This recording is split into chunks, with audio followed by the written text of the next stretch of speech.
Okay, pretty good turnout for 8 o'clock on a Friday night, I guess. My name is Bryan Maloney. I'm going to be giving a talk tonight on rights, cyber rights, and specifically the restriction of free expression on the internet in places like China and the Middle East. With me on kind of a last-minute thing is Alan Brown. Alan's a cyber rights activist. He's going to be starting a group in Russia, a cyber rights activist group in Russia, which is fascinating stuff. He's going to be chiming in here and there with some more information, and he's going to talk a little bit at the end about the efforts of peer-to-peer networking to circumvent some of these stuff. Okay, so I apologize. My original manuscript and slides got screwed up, and I kind of have to read from the script here. So can everybody hear me? Great.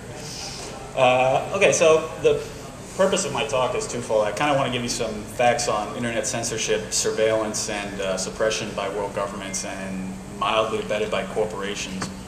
The problem of internet regulation is not new. As early as '96, Human Rights Watch was already warning of government efforts to filter or block content on the internet. The other goal of this talk is to help identify ways, as I said, to circumvent particular access denial tactics in use by governments around the world, and to suggest methods to better allow information to flow in places where it's tightly regulated. I don't know if many of you guys were at H2K, but I gave a talk there about the feasibility of a purely online nation, the idea that ignoring raw materials and food, all the nation's critical resources can be contained, monitored, and sustained online. Securing borders is as simple as securing a network. Trick is, how do you secure the servers that secure this nation? Indeed, there's a salient point, and one that is underscored here in this talk. Online communication between people and groups in various parts of the world, not necessarily right next door, is nothing new. While ARPANET was still a secret known only to the military, people were calling out bulletin boards, chatting, playing games, seeking out mainframes with public access ports to try and crack. Usenet's been alive and well since well before I was born, posting all sorts of bizarre, fascinating, disturbing, annoying, and enlightening material, and still going strong. And beyond the occasional legal trouble for a couple rabble-rousers and a few bad movies that played on publicized fears, not a whole lot happened with Usenet or the BBS system, at least not much except what can draw us here. But then the web sort of snuck up on us, and the pretty graphics and flash and extensive options for all sorts of crazy schemes captured the public's imagination. People began rabid coding and began rabid buying. Venture capital cash started flowing. IPO underwriters started pushing espatulas.com on the stock market, and the rest is, well, you know what happened. Despite the recent burst of the net bubble and journalists gleefully reporting on one .com failure after another, the web perseveres, and the web continues to inform for those who seek it out. Ultimately, the net's appeal has always been its decentralization. That's the whole point. It's the most successful example of peer-to-peer networking that's based on a relatively simple, robust communication protocol. The network was designed to survive the most deadly and destructive assaults imaginable and continue functioning. It's this resistance to destruction that also makes it a real headache for governments to regulate. Take away government's power to dismantle, destroy, neutralize in one fell swoop, and their abilities to curb behavior they deem undesirable are significantly reduced. It was this resistance to attack and regulation that gave the global network, the World Wide Web, the information superhighway, its massive appeal. There were no rules, and because interactions on the web occurred across state and sometimes national boundaries, it was tremendously difficult to apply historical legal precedent to a system that really has no precedent. All manner of human interactions sprung up as quickly as the code could be written. Chat rooms, game sites, peep shows, department stores, grocers, accountants, casinos. Legislators were overwhelmed. Not only was the system without precedent, understanding its basic structure required knowledge and skills largely alien to men and women trained in law, public administration, and business. Seemingly all of a sudden, the people with the real power were the people like us, people who could code. The nerds and the geeks finally had their day. Then came the visionaries, men like Guy Kawasaki and Mark Andreessen and hundreds of imitators, John Kett, proclaiming the new way of the world, of business, culture, and yes, of government. The free flow of information would finally break the iron curtains of totalitarianism. Democracy would no longer be denied. The heyday of this great prognosticating was sometime around 96 to maybe 99. It's been a few years. Has much changed? Not a whole lot. China is still a repressive regime that jails people for actions so bold as remembering the victims of the Tiananmen Square massacre. Teenagers in the Middle East sneak off to discos because dance music is forbidden in some countries. Poverty is rampant and people are so hopeless they believe and cling to religious leaders preaching murder. Hasn't the free information sunk in? Hasn't it got there? Haven't they seen it? Aren't they organizing in chat rooms, sending encrypted, encoded messages to each other, fomenting revolution? What happened? Government learned how to use a computer. What I'd like to talk to you I'd like to present some facts and figures about the incarnation of the internet in a couple of basic censorship hotspots. China, the Middle East, and we're going to talk a little bit about Western Europe and the United States. By no means meant to be comparable to restrictions in places like China, but rather presence is meant as a sort of reference, so we'll definitely discuss some regulations, past, present, and future, potential and actual in these areas of the freest internet access. Let's start with China. Current estimates have the People's Republic of China as the nation with the second largest online population to the United States. Approximately 57 million people in China have net access at home, and growth is seen at 50% every 6 months. Some estimates say that a quarter of China's 1 billion plus citizens could have home net access by 2006, about 250, 275 million people. The Chinese government officially places a ban on information on the internet that qualifies as, quote, rumors, libel, subversion, sabotage of national security, promotions of cults, and feudal superstition, pornography, violence, and gambling. There aren't really any more definitions beyond that, leaving tremendous latitude for government agencies to interpret this as they please. The People's Republic of China employs almost every tactic imaginable to stifle, from software to hardware to guns. Recently, they established the Internet Propaganda Administrative Bureau. It was tasked with policing the internet and punishing offenders. In concert with this, the State Security Ministry started circulating voluntary self-discipline agreements to internet cafe owners that they were expected to sign, saying in part that they would report all users who search on terms and ideas that were forbidden in China. Another part of this voluntary agreement called for the installation of filter software. A particular piece of software called Guo Lu Wang, or Internet Cafe Management Specialist, not only blocks access to some 500,000 sites, but it also records the user's actions and sends a log to local police officers to investigate. In concert with this and other similar software efforts like software called Filter King, this didn't seem to work well enough. And a few years ago, the People's Republic of China contracted with Cisco to provide them with specialized routers to help facilitate the blacklisting of internet sites. Cisco officials won't comment on the full capability of these routers, but among other things, they block access to sites like CNN.com and the BBC, as if they didn't exist. Users get a 404 error, police get a log of their activity. These routers, which would retail for about $50,000 according to Cisco China spokesman David Zhu, were sold with the assistance of IBM financing for about $20,000 apiece. And word is these routers are everywhere. And then China does not strictly rely on hardware and software filtering to keep people from doing subversive stuff. In 2001, approximately 17,000 internet cafes in China were shut down for violating licensing conditions. And in 2000, a man named Huang Qi was arrested not long after giving an interview to the BBC for allowing posted articles on his website that commemorated the Tiananmen Square massacre. He was found guilty last August and is still awaiting a sentence of up to 10 years in prison for subversion. For years, U.S. companies doing business with China have been in a unique position to take the PRC to task on their human rights violations and open up the net to the free flow of information. But as Cisco and IBM have shown, corporate ethics are just the same today as they were a few years ago. So let's move on to the Middle East. This is a region heavily dominated by socially conservative forms of Islam, and governments here have a vested interest in insulating their citizenry from information they would find contradictory to Muslim culture. Being dictatorships, they also seek to protect their regimes from their subjects discovering dissenting viewpoints. Accessibility and implementation varies from nation to nation, but nearly all Middle Eastern nations heavily filter and block internet data from reaching their citizens. Saudi Arabia, which has the largest online population of the area, nearly 125,000 people in my figures. They first got connected in 1994, though usage was restricted to state academic, medical, and research institutions.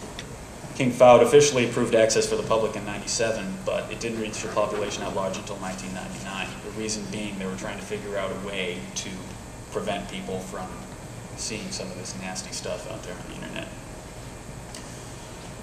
What they came up with was a sort of national gateway system. Though they're still private ISPs, all internet connections lead to a proxy server at King Abdulaziz's City for Science and Technology.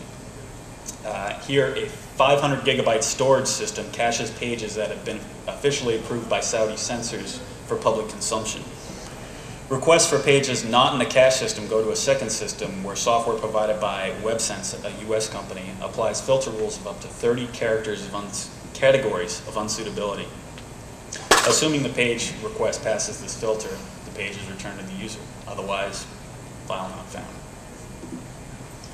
The United Arab Emirates runs a similar gateway system, and Tunisia has gone a further step and specifically legislated that internet usage falls under their existing press laws that limit freedom of speech.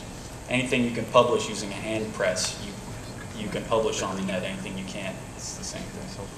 Syria doesn't even allow public citizens access to the internet, nor does Iraq, though they say they don't have net access at all due to communications infrastructure damage due to the Gulf War.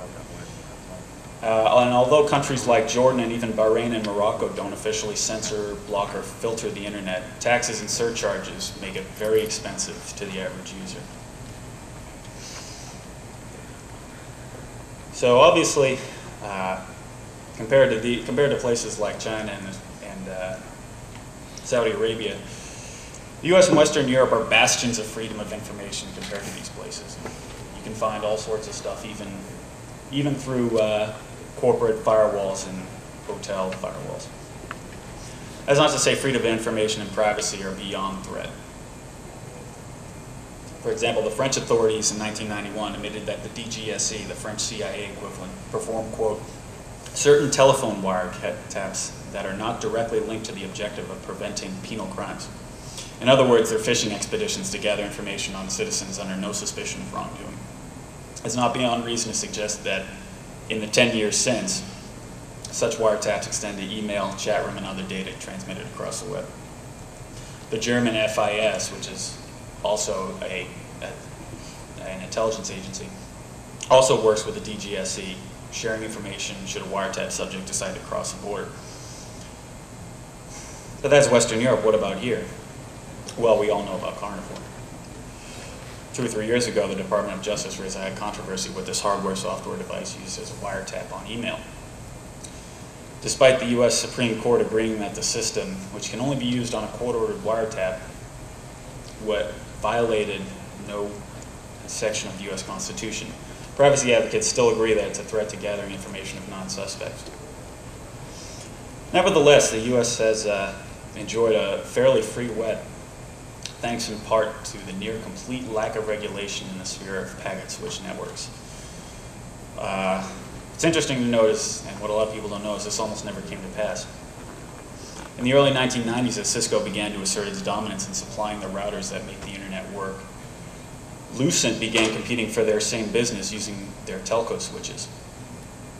Cisco eventually won this market battle, but it was a near miss because due to the way the law is written, using Lucent switches on large backbones would have placed the networks using them under existing telco law.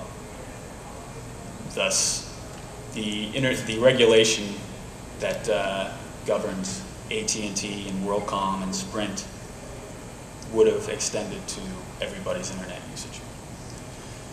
So the free web dodged a bullet thanks in part to Cisco.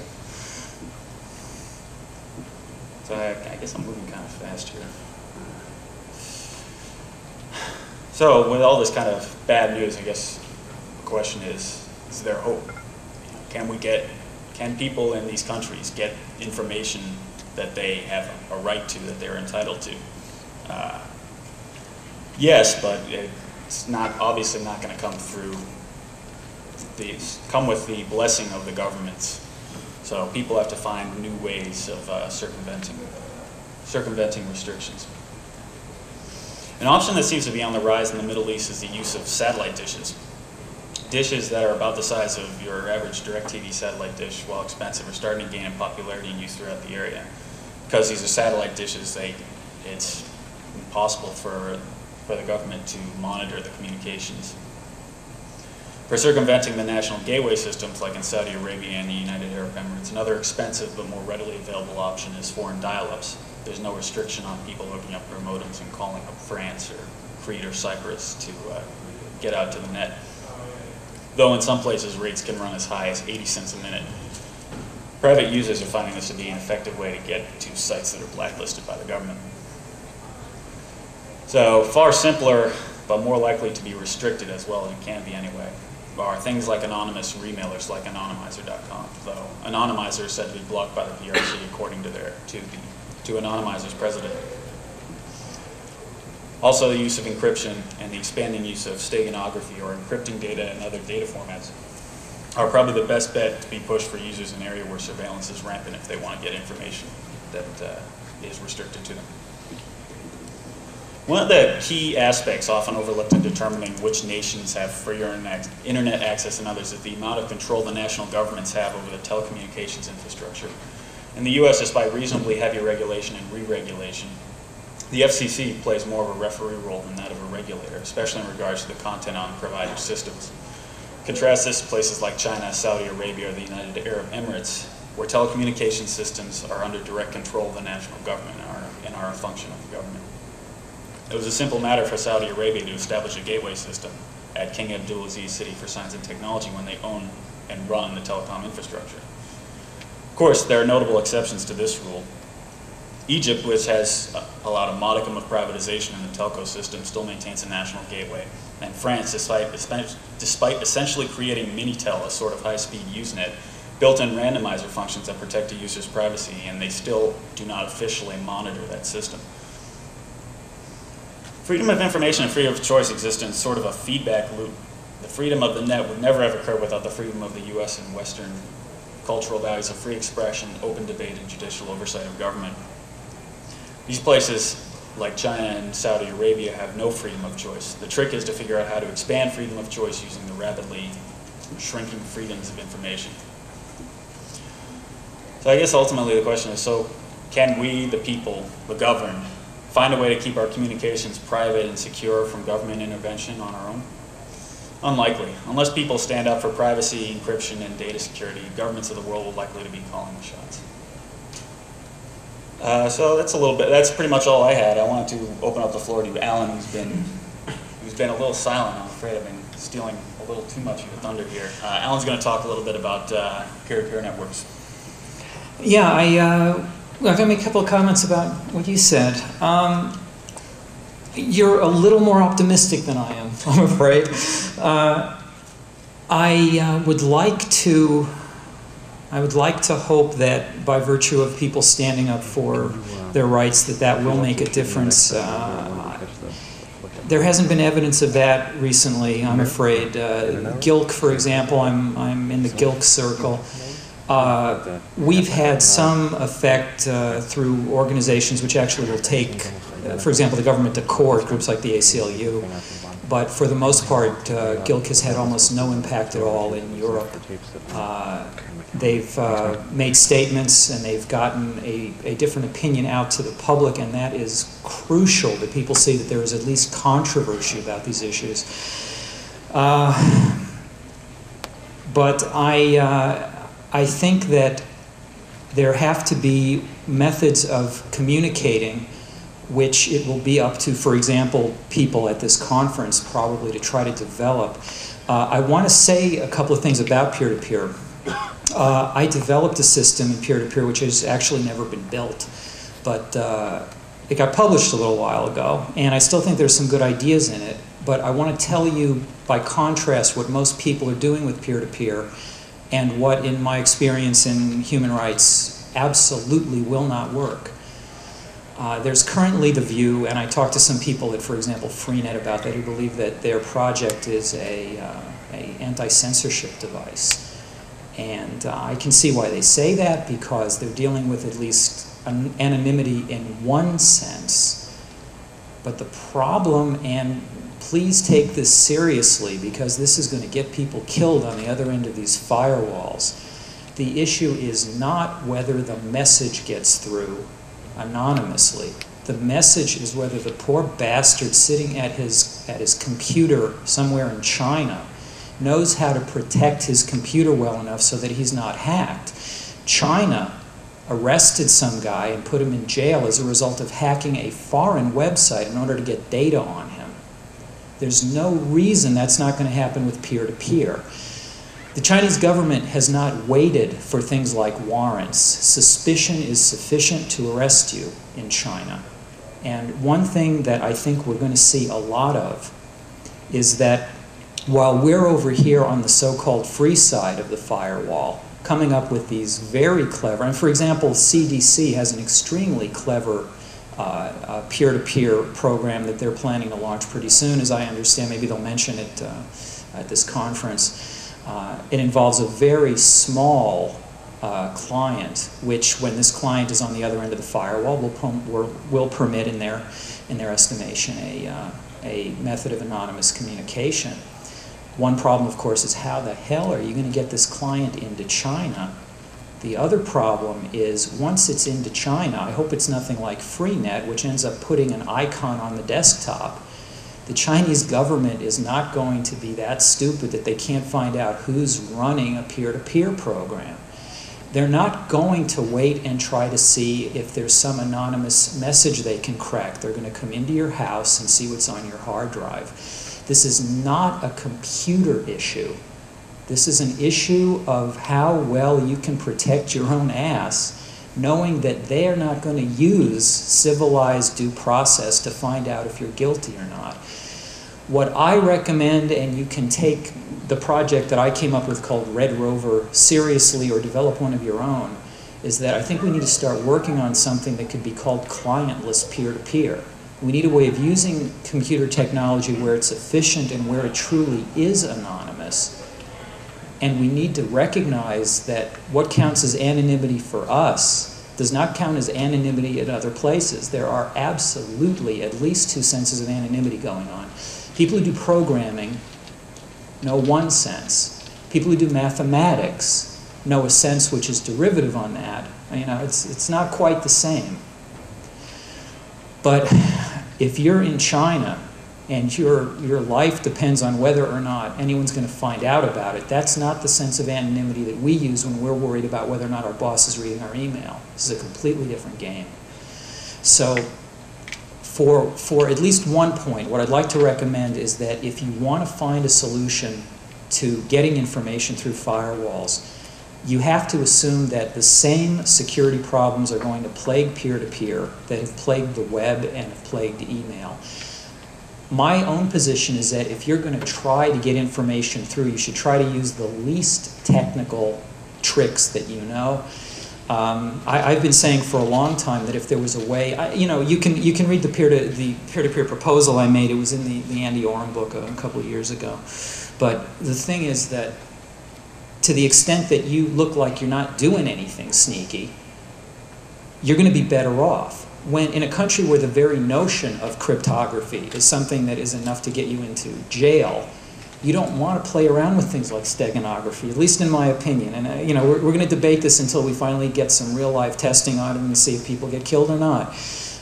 There was Triangle Boy, but Triangle Boy, to my knowledge, never really got used. I mean, that's a whole other thing.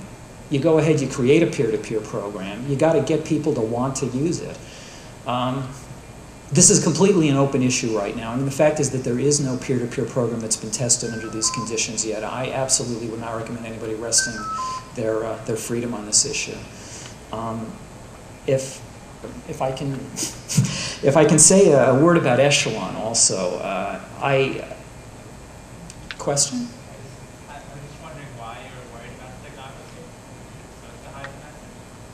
Well, the question is why are you worried about steganography? Steganography, first of all, at least to my knowledge, you can always spot steganography. I mean, unless you are very keen about what kind of background picture you're using.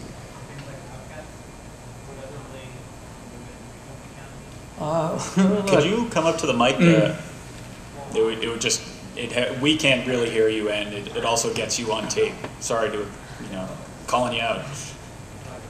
Things like outcasts, or is there accounts, or three stack? No, that. You're still not using the mic. Then you reach the phone. Okay. Things like MP3 stack or outcasts, or even the Linux file system implemented, things like that, wouldn't be secure? Well, wouldn't be hidden enough? Look, I mean, what we notice is something very similar to, I think, what Arthur C. Clarke noticed, which is that it looks wonderful to us, it looks magical to us, but the thing is, these things are going through servers and being traced, and we don't know that in a couple of years there's going to be a crack to these things, which is going to enable all these people to get rounded up again. Yeah, as far as I know, there are already some software that can spot some basic steganography protocols. So, there's nothing to say that this stuff can't be simplified and put in as a process on a router. Oh, I mean, the simpler ones can, but I mean, developing it to the point where you have algorithms in steganography like RSA or Elgamal where you feel confident that it's not the problem that they're going to get cracked. Well, I wouldn't bet my family on that. I mean, the issue is, it's not just a matter of whether or not this is an uncrackable encryption. It's whether or not it can be detected as encryption as well. It's also a matter of whether or not the actual behaviors that permit you to do the encryption can themselves be detected. I mean, Zimmerman was keen on this. Zimmerman said, look, my PGP is going to work great, but just know you still got to hide your keys somewhere. You know what I mean? Right. Look, I hope it happens. I mean, I'm not pessimistic to the point of saying we need to stop trying on this, but the thing is, there isn't, to my knowledge yet, a form of cryptography or a form of, I mean, I don't consider steganography cryptography per se, but I mean, it's just a real cool thing. But there's nothing yet that is in some sense so private that other people in the same community don't know what's going on with it. There's a notion of privacy here that I feel needs to be incorporated better into this community, and that is that anonymity cannot mean that you're in some sense an island. I mean, people who end up putting, for example, passwords into their programs hoping nobody can crack it, don't realize that the same other people know how to find these passwords out. And so, I mean, I guess what I would say about this is that if you really trust that the same people who are creating this software are not met in a peer-like method with the same levels of intelligence trying to crack the very problem that you think you've solved, I think that's a very dangerous assumption. There is no crypto that is not reversible in a sense in which it is massively used.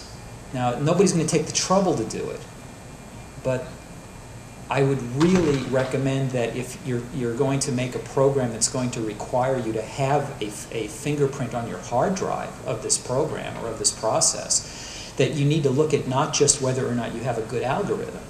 You have to really cover your tracks, I mean, cover your lifestyle, so that you don't end up becoming in some sense suspicious. Right. I mean, ultimately, that's like the issue, especially with a place like China. It's, it's not so much that they can't read they can't read the message, so they're going to give you the benefit of the doubt. If they see that you're sending a whole lot of encrypted stuff, or you're getting a whole lot of images that look kind of weird, they're going to start to get suspicious, and they're going to focus a bit more energy on it.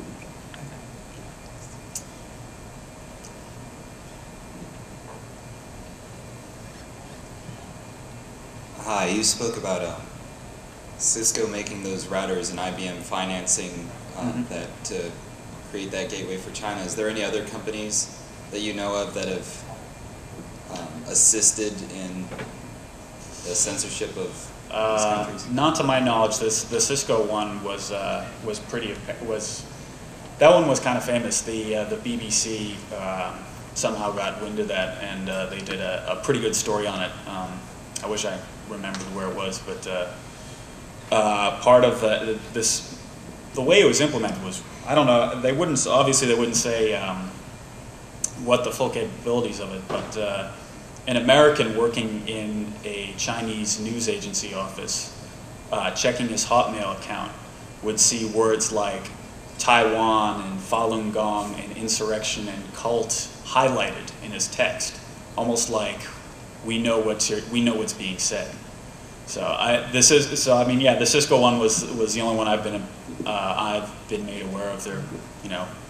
There's I guess in the world everybody's money is as good as everybody else's, and if a company is approached by a China or Saudi Arabia saying, hey, make us these routers that do this cool stuff, I wouldn't be surprised to hear about other instances of it.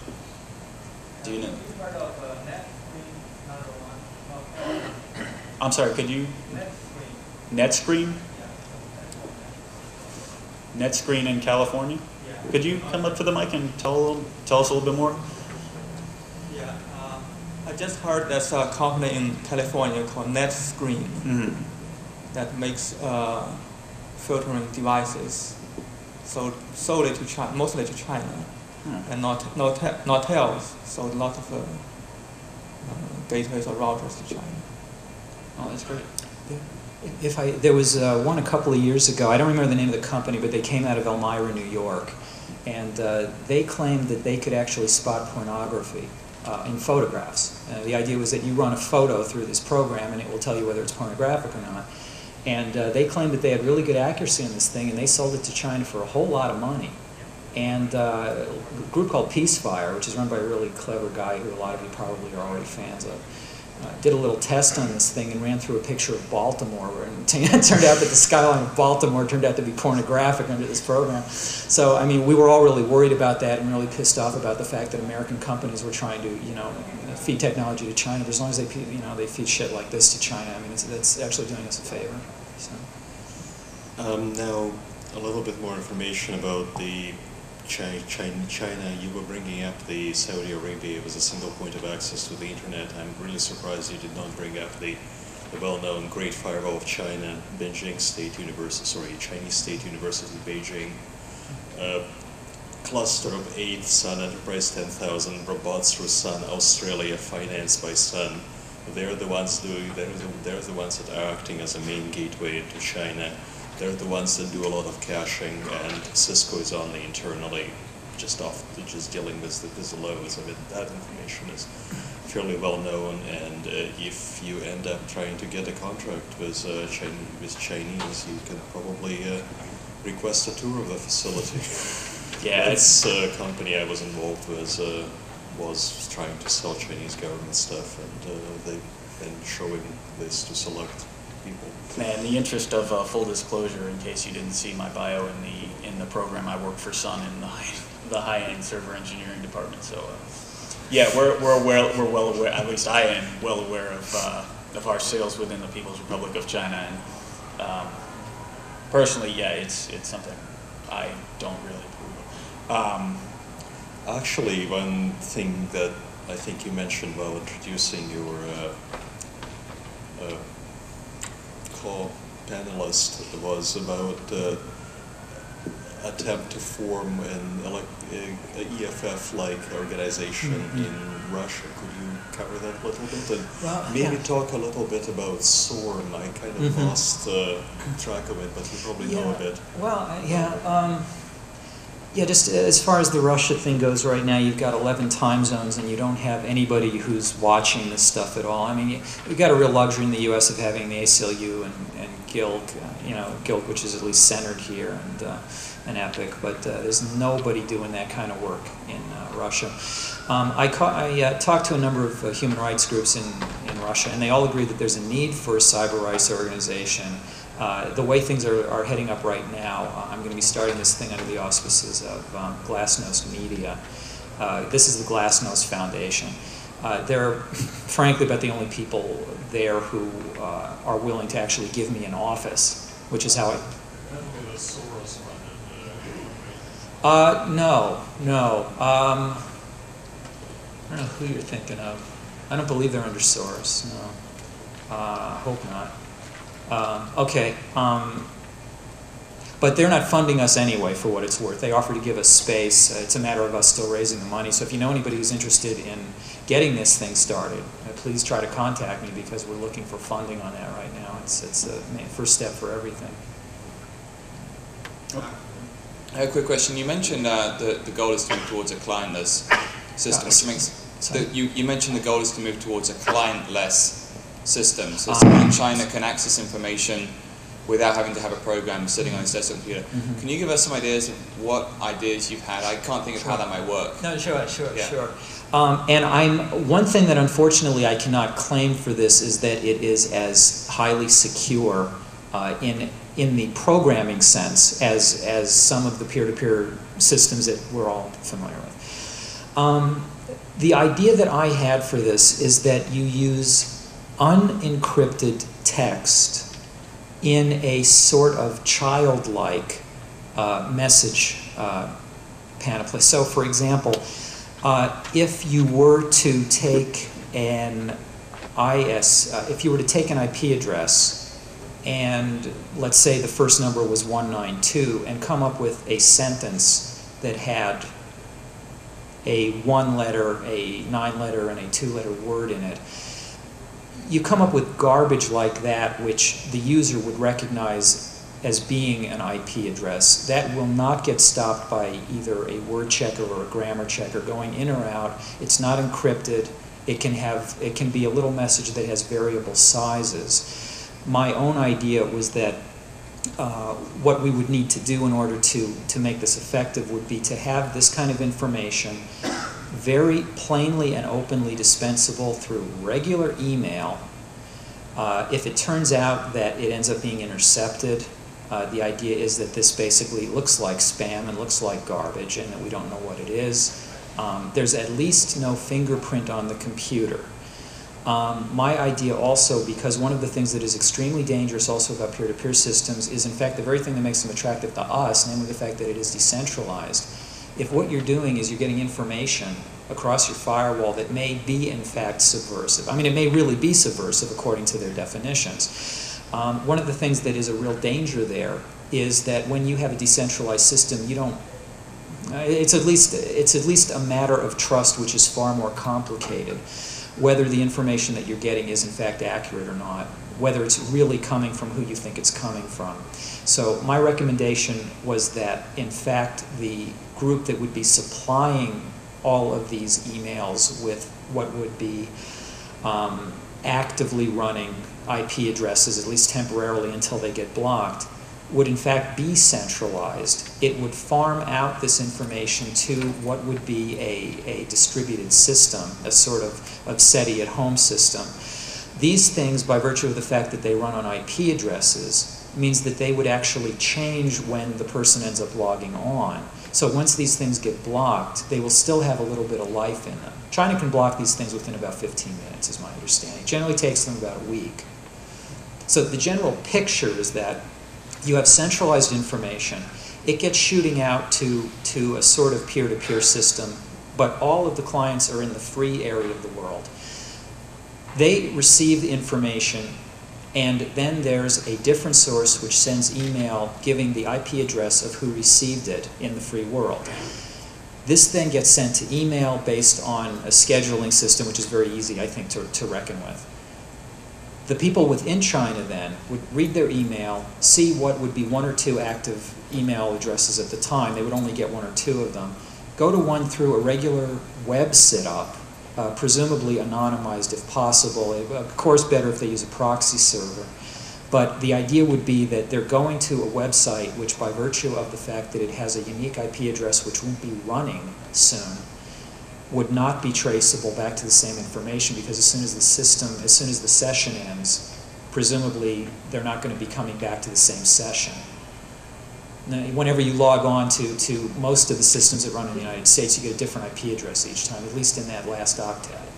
So the Chinese can go ahead and block it, assuming that they block the 4th octet and leave at least some other choices. That client can still run for a while. So, I mean, the thing is, I'm not saying, frankly, I'm not saying this thing will work. But I'm saying that this is the kind of idea that doesn't involve cryptography in any sort of dangerous sense. It involves no change in entropy levels because you're using regular coding, you're using regular vocabulary. And it doesn't involve the danger of either transporting these things through the mail. Because, I mean, look, you can go ahead and you can have a little client, even a small client. The Chinese are going to know what size it is. They're going to be looking for a packet that size.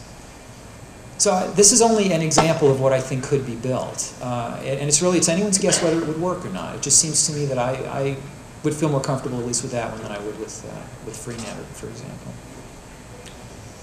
Wouldn't you believe that the recent, relatively recent slew of email-borne viruses originated, I guess, with I love you and code red, would be a very interesting way of potentially spreading, acting as a spreading vector for a fairly randomized steganographical application that will actually end up going out and being installed on the hard drives of, say, all the systems that have an IP address and an APNIC allocated IP blocks for, say, China, Saudi Arabia, you name it. Because basically, you don't even need to activate the software past the reproduction stage. It just has to be installed on a hard drive of a user. However, at this point, once the surveillance sources in the foreign, those who watch notice that everyone has a copy of the particular application, at that point you can start claiming plausible deniability. In other words, you didn't know. Because right now, a lot of countries have guilty until proven innocent doctrine. And that seems like the only way doctrine like this can be overturned. Let me think about it. Think about it. It's interesting. Thank you. Obviously, with that angle, what you now have to worry about is antivirus software. Propagating it in a virus, and suppose the Internet Propaganda Administrative Bureau in China decides that everybody who has a computer has to run this antivirus program to eliminate the other. Well, I still get a good chunk of I love you viruses, and besides, Chinese officially declared spam illegal, but you still get tons of spam from China. Yeah.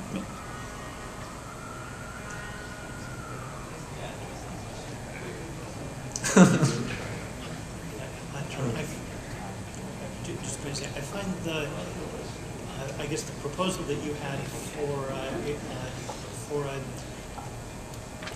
a means of sending secure private communications without using encryption and without using, in theory, without using means that will uniquely identify it and flag the user as being engaged in subversive activity. It sounds good at first, but I'm a little concerned that, especially if the system is as simple, as simplistic as something as you describe, and as you describe it, needs to be simple in order for it to work, at least as I understand it. If, say for example, there's a Chinese intelligence person sitting at the conference here, which wouldn't be unreasonable. Neither of you were Greg Newby, once the government knows what to look for, they can still find messages like that. If they know that certain types of spam with unusual sorts of patterns in them could contain could be used as covert channels. It's still I see it as still being potentially dangerous. Look, I absolutely do not want to claim that this thing is. We all know, including me, that it's absolutely not foolproof. I also don't want to say that it has the kind of anonymity that some of the onion routing proposals have, for example. I'm presenting it only that it's a project in progress in some sense. I think that it's the direction that should at least be explored. I don't see that this type of thing is being explored. Everyone is, I think, very caught up in seeing what kind of cool code they can write. And I think that the real issue here is not to write the coolest code right now. The real issue is to look at, and this is something that I don't see people at Freenet or at CDC doing, to look at what the needs are in all of these individual countries and how these things are protected, these firewalls. One thing I might also add, it is not only the one place that has this censorship in China. It's not just at the university.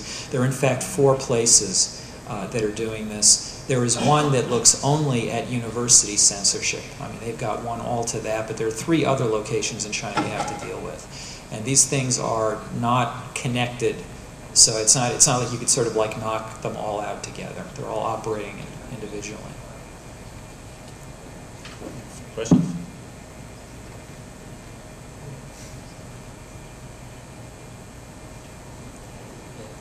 I would like to add a little bit piece of information since, as you may have seen in the news recently, China enforced every internet cafe has to install the Filter King. And what they do is they have a long list of 500,000 blacklists. And one thing I heard some reporters, there are filter at the application level. So when you use a browser to view their site, when you have some keyword in it, it's going to trigger the alarm. So one side it's one more technical problem for any programmer trying to develop some architectural code. But a more general picture is, I can't remember the name. Someone say it's a technical race. So they are developing pretty fast.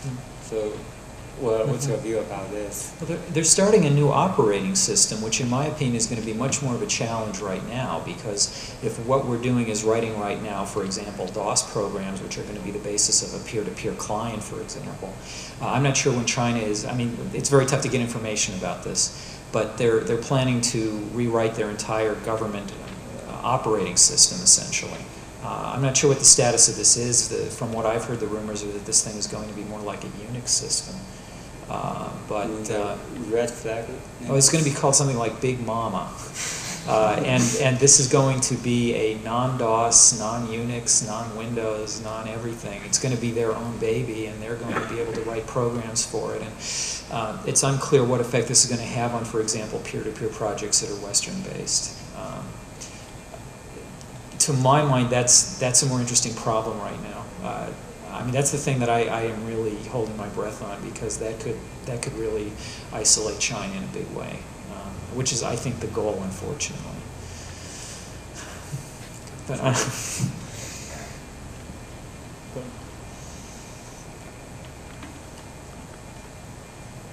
my name is Jeff Smith. I'm one of the principals in the American National News Service. I guess our largest client is down in Washington, the American Free Press. And recently they sent me over to James Banford, who was speaking Midtown Manhattan. He's the author, of course, of The Puzzle Palace and many of these other works on the National Security Agency. And I went over there and I asked him an interesting question. I said, first of all, how much surveillance is actually being done on Americans? And of course, he agreed with me and everyone else that the government loves the internet, of course. Great tracking system, greatest tracking system in the world, of course.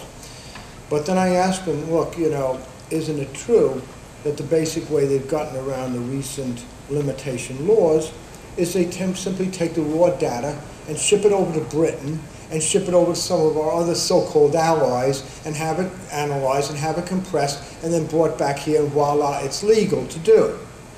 Number one, how secure is it for America's most inner secrets to be shipped abroad, to be analyzed, and then compressed and brought back in? What kind of a policy is that in terms of honesty, national security? Think of the problems we've had in the Middle East with escape of military information. As you know, this is very worrisome. The other thing is that what is also worrisome is, of course, you mentioned the satellites, dishes. Remember, satellites can be jammed. You notice what happened to the Iranian programming. They just shot up a jamming signal until the satellite owners had to pull the station, had to pull the program. Secondly, there is now a decline of the short wave. Now I know this is, computer convention, and I know that this is a competing old technology. I'm very sorry, but there is a place for the short wave. If you do away with the short wave to the rate that is now happening, where it's all going on the internet, okay, it doesn't chop in and out, so what? It gets through. If you do away with the short wave, you've just put a stranglehold on everybody. This is a very, very dangerous trend. Anybody, low technology does have its place in freedom. You want that kid to put together a simple circuit, low-power transmitter, and get on the air where a couple 100,000 people listen to it. If you get away from that, or simply say, oh, that's old-fashioned, this is dangerous. But I need a direct comment. What's your opinion on what's going on in the state of Israel? What is going on, number one, with the policy of the NSA, exporting raw data overseas to be compressed and analyzed and brought back into this country? Any comment on that? Mr. Banford would have no comment on that whatsoever. What do you guys have to say about that? So this is the U.S. sending data to other countries. Okay. I don't know. I personally, it's going to sound a bit like a dodge, but that's kind of the U.S.'s, the government's prerogative. I mean, there's not a whole lot we as individuals can do about that. I mean, the government did build, the basis of this network, and how they do it, behind closed, locked doors with MP guards is something we can, moan about all we want, but that's not necessarily going to bring much change about. The only way I have that sort of thing, it's, I don't know if I have a position on that personally. That's something I'd have to think about. But initially, my gut reaction initially is it's probably not a good idea. Alan, do you want to comment? I'm afraid I have nothing really to add to that, except that I'll absolutely affirm your belief in shortwave. I've got a Drake at home, and I think that low technology is very underestimated. If I can take 20 seconds to say something that I think we can all try to do at home to try to fuck up Echelon. If you build into your web pages and you build into the signature in your email some little sentence that says something like, the NSA will be happy to know that this email contains no information about Islam, jihad, formaldehyde, or other bombings.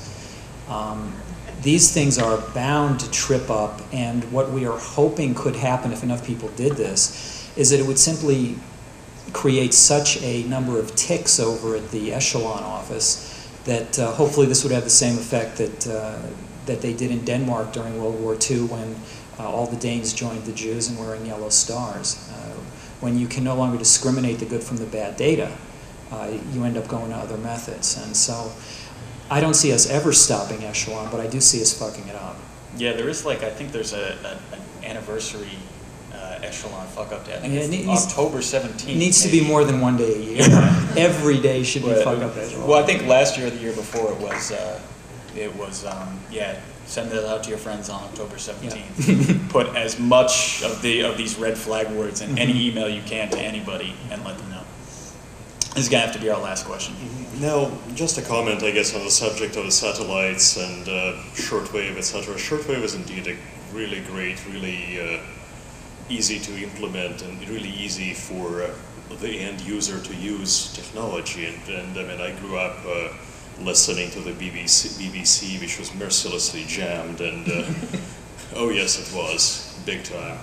And basically, the question I have is about, I don't know if you're on any of the more politics and technology-oriented mailing lists, such as ISN and Politech, but basically there was information coming across about Falun Dafa supporters using a 3-meter dish to not jam, but literally overpower the signal that was broadcast, that was the uplink signal to one of the Chinese TV rebroadcasting satellites, where for multiple days there have been the Falun Gong subversive messages for 15 minutes at a time broadcast on all six or 10, however many national channels.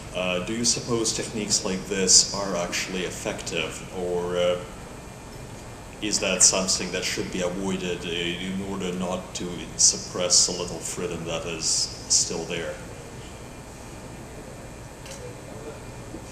That's something that strikes me more as civil disobedience, and it's kind of fun and funny to see and hear about. But I don't know if it advances the free exchange of information, which is ultimately what we're trying to get here in China. But it's definitely entertaining. Yeah. Well, what I'm saying, from what I understand, there have been attempts to literally provide information what, say, Falun Gong is all about to the masses on national TV. Yeah. And technically, while a case can be made that this was information designed to get at least people thinking, but at the same time, if the resulting crackdown is going to be, well, we're going to turn off the news all the way, and from now on it's only going to be sitcoms, is it a good thing? I understand the question. I'm sorry. No, I think that if you don't try to fight these things, and if what you say instead is that I'm not going to basically put up my fists because I might get beat up even harder, it's a personality issue, but I'd rather get beat up a few times. I mean, this is an important issue, and at some point, you just have to hope that you're going to give the other side a good fight for its money. Obviously, Falun Gong doesn't have a chance. I mean, if it's going to be a matter of sheer power from the government, but I would recommend. I think, going back to maybe your first question, I would recommend that we don't get tied down on what is the best method. I don't think there is such a thing as a best method, frankly. I think that what we need is to keep the entropy high on these issues and use everything and anything that works, from short wave to spam to passing notes to each other. And the ultimate goal we have to remember is to get the information through. It may be that one day technology will not enable us to do that, and we have to do it some other way. But the important thing is that the information gets through, and we'll take our knocks. All right, thanks for sticking around for this long. I appreciate it.